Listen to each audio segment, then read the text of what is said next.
భారతీయ సంస్కృతిలో దానం ప్రముఖమైంది. అదెంతో మహిమాన్విత స్థానాన్ని సంతరించుకుంది. సనాతన ధర్మానికి ప్రధాన సూత్రమైన దానగుణం మానవ హితానికి ఏర్పరిచిన పరిపక్వ ప్రణాళికగా గోచరిస్తుంది. దానం స్వీకరించేవాడికి భుక్తి ప్రదాయకం, ఇచ్చేవాడికి ముక్తి ప్రదాయకం. దానం ఇచ్చేవాడి ఆయువు పెరిగినా తీసుకునేవాడి ఆయువు మాత్రం తరగదు. సంపన్నులు నిరుపేదలను, నిస్సహాయులను ఆదుకునేందుకు దానగుణం మానవజాతిలో సర్వదా సుస్థిరమై వెలుగుతోందనాలనే మన పురాణాలు, శాస్త్రాలు చెబుతున్నాయి. తల్లికిచ్చిన దానం 100 రెట్లు, తండ్రికిచ్చిన దానం 1000 రెట్లు, సహోదరులకిచ్చిన దానం అనంతంగా ఫలితాన్నిస్తుందంటారు. పాపాత్ములకు, దుర్వ్యసన పరులకు ఇచ్చిన దానం పూర్తిగా వ్యర్థమైపోతుంది. అంటే యోగ్యులకే దానం చెయ్యాలి, పాత్రత నెరిగి దానం చెయ్యాలి. తీర్థయాత్రల్లో, పుష్కర స్నాన సమయాల్లో, శుభకార్యాల్లో చేసే దానం పుణ్య ఫలితాలనిస్తుంది. మహాభారతం అరణ్య పర్వంలో మార్కండేయ మహర్షి ధర్మరాజుకు దాన ధర్మాల మహిమ గురించి విపులీకరించాడంటారు.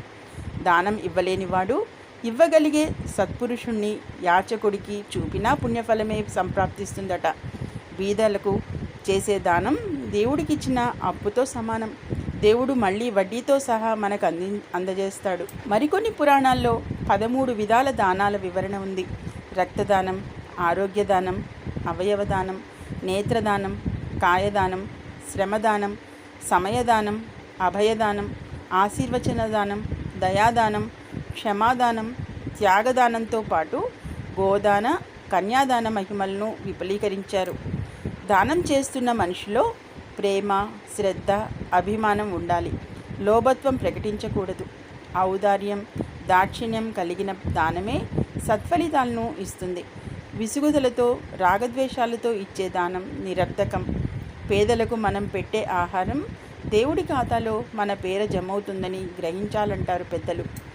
జ్ఞాని అయిన ధనికుడు తన సంపాదనలోని కొంత భాగాన్నైనా దానం చేయాలన్న నియమం పెట్టుకుంటాడు.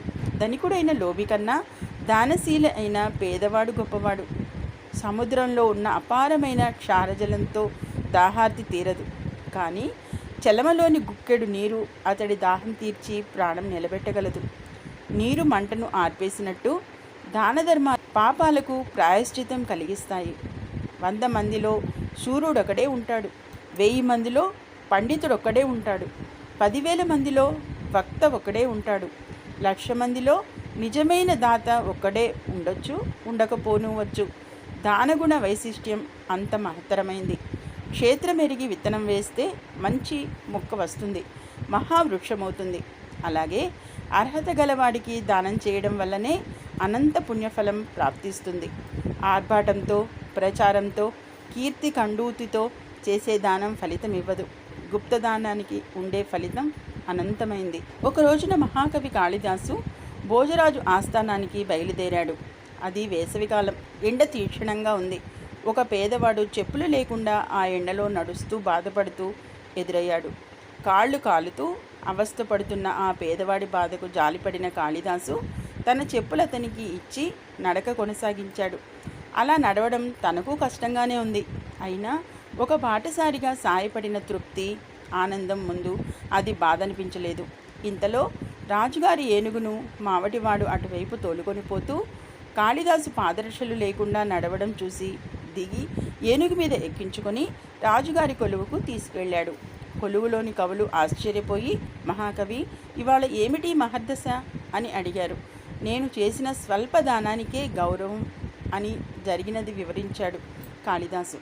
నిర్మల హృదయంతో, నిస్వార్థ బుద్ధితో చేసే ఇటువంటి దానం మానవుణ్ణి మహోన్నత యశో శిఖరాలకు తీసుకుపోతోంది. దానం చేయడానికి ఎంత సంపద ఉన్నది అన్నది ప్రశ్న కాదు. ఆపదలో ఆదుకునే ఆవగింజంత దానమైనా చాలు మానవ జన్మకు సార్థకత చేకూరుస్తుంది.